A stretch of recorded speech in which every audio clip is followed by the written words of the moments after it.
Hello, everyone. Happy Monday. Welcome to another episode of Everything Vive. We have a news episode for you guys today, Vive and VR. I am Zane here with Ronnie. Ronnie, how was your weekend, man? It was great. How was yours? It was good. Got to relax, catch up on a lot of things, and, we are back at Monday with some pretty cool news for this week. Let's start it off with the obvious big one that was announced at the end of last week, which was the HTC Vive is finally going wireless. And I think this came much sooner than we expected because it's going to be happening in Q1 of 2017. Just so some quick details on that. It was created by TPCAST, which is one of the original 33 companies on the Vive Accelerator program. The Vive division's Chinese president, Alvin Wang Graylin, says there's no noticeable difference between these. And some of the info behind the tech is that he's saying, or they're reporting, that there is a 15 millisecond latency on it. Yep. And VR, I think the VR industry consensus is that as long as it's under 20 milliseconds, you're good. And so, what are your initial thoughts on this? Yeah, no, I'm very, very interested in seeing how it feels and how it works. 15 milliseconds is pretty low for most things. With VR, I mean, it's just so sensitive that you never know. And I'd be curious to see, if that's 15 seconds or 15 milliseconds of additional latency versus just like I was in reading some of the articles, I wasn't quite clear on that. So if it's additional latency over, I'd be curious to know what the latency is now versus what it would be, using that. And then obviously the main thing is just to try it out to see if it impacts you. Hopefully it works as well as they're saying it does. And if that's the case, then man, as soon as I'm really able to find one somehow, I would be all over that. So here's the deal. Good news was that it's out. HTC is first to market with it, and it's coming much sooner than I think we expected. But here's the bad news. Pre-sale was on Friday, sold out within minutes, and right now it's only available on the Chinese Viveport store. And they say that you can order internationally, although I think there were some reports of people having trouble with when they were trying to ship it internationally. The cost is about $220, which is, I think, expected. I mean, this is going to be that next level item, premium item that, they're going to charge for. Sure. And there were some reports about the tech not being able to transmit unless it has a direct line of sight. And so this would mean that if you have it set up, I guess, towards the front of the room, in a room scale type of experience, you're going to be all over the room facing left, right, and back rather than just the front. And so I don't see any major reviews on this yet. I don't see any consumer reviews on it yet to say whether this is an issue, but it's more so just a concern that's been brought up by several of the people, experts that have looked at it and looked at how the tech works.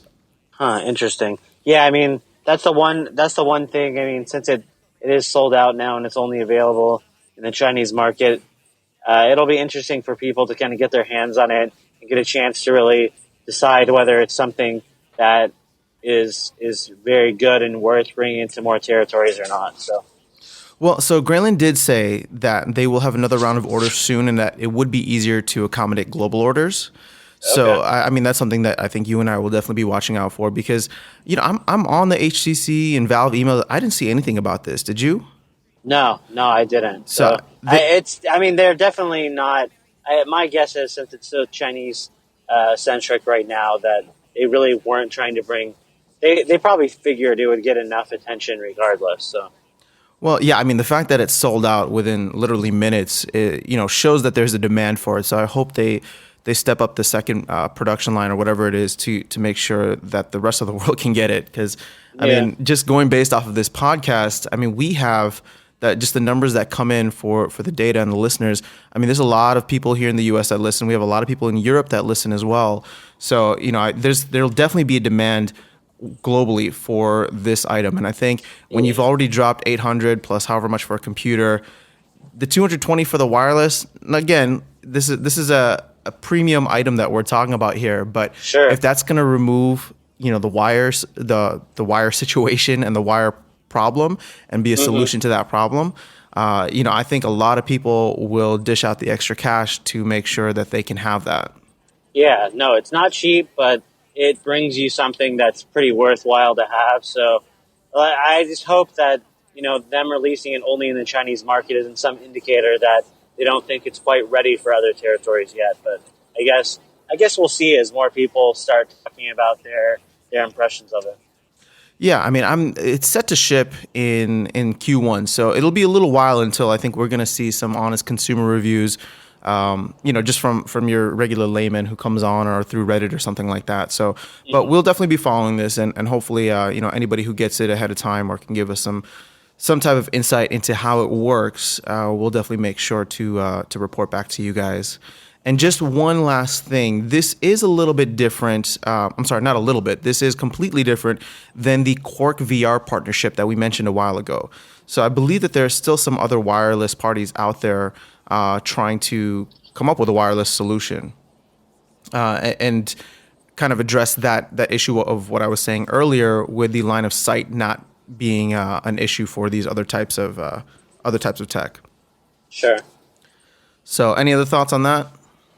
No. Just excited about it and curious to see where it goes.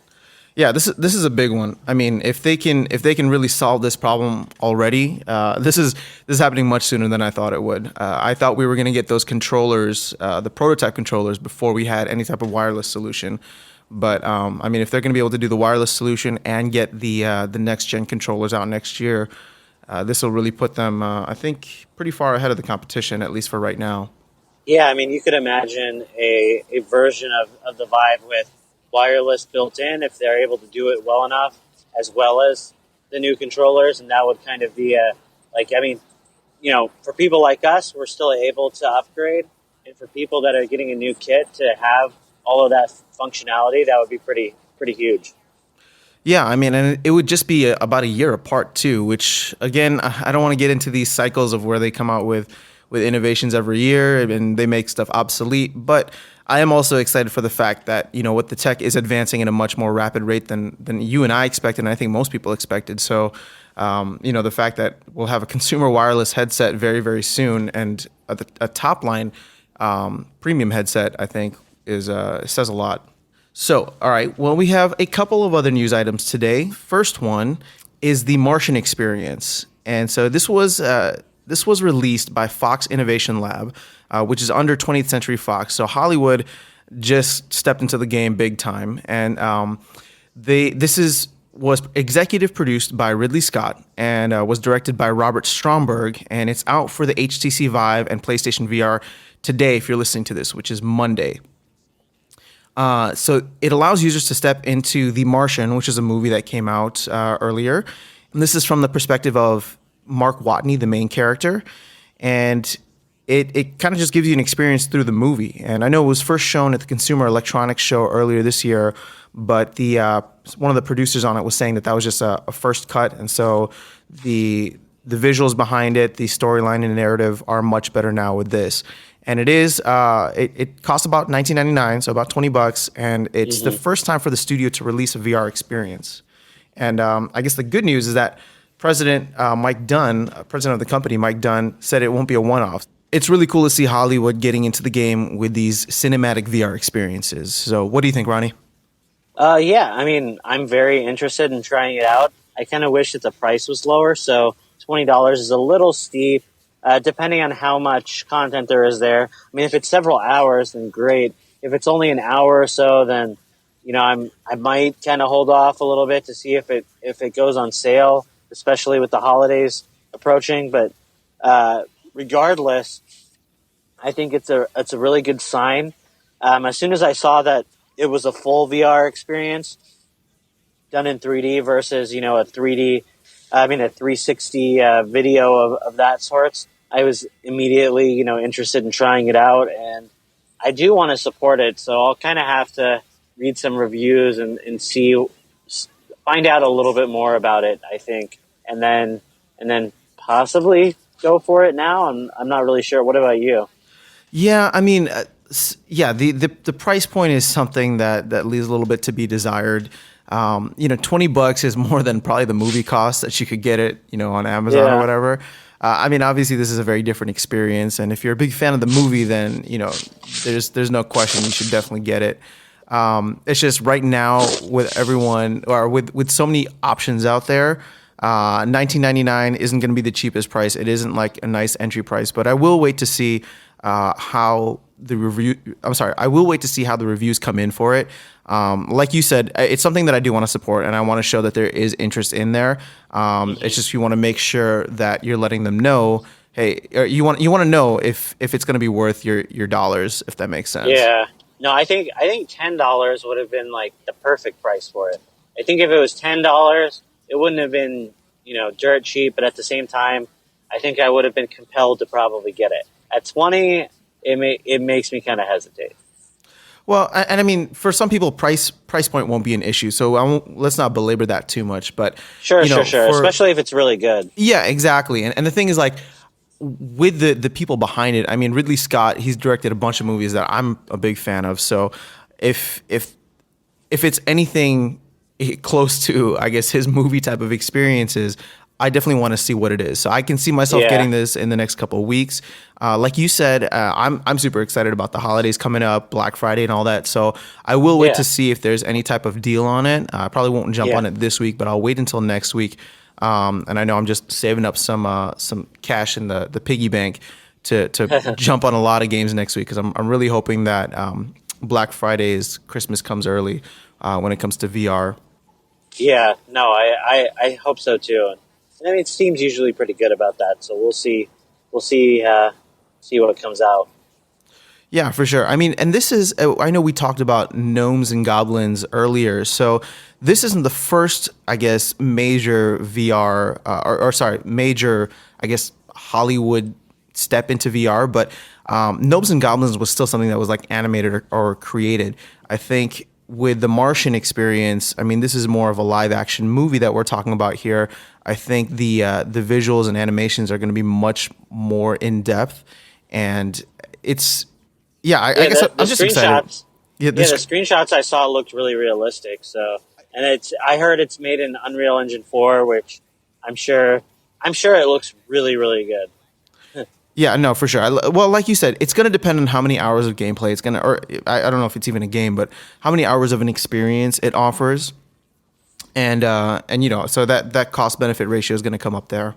But yes, okay. So moving on, I think we got one last short point for you guys. This is the Google Daydream, which came out just last week. Came out on November 10th.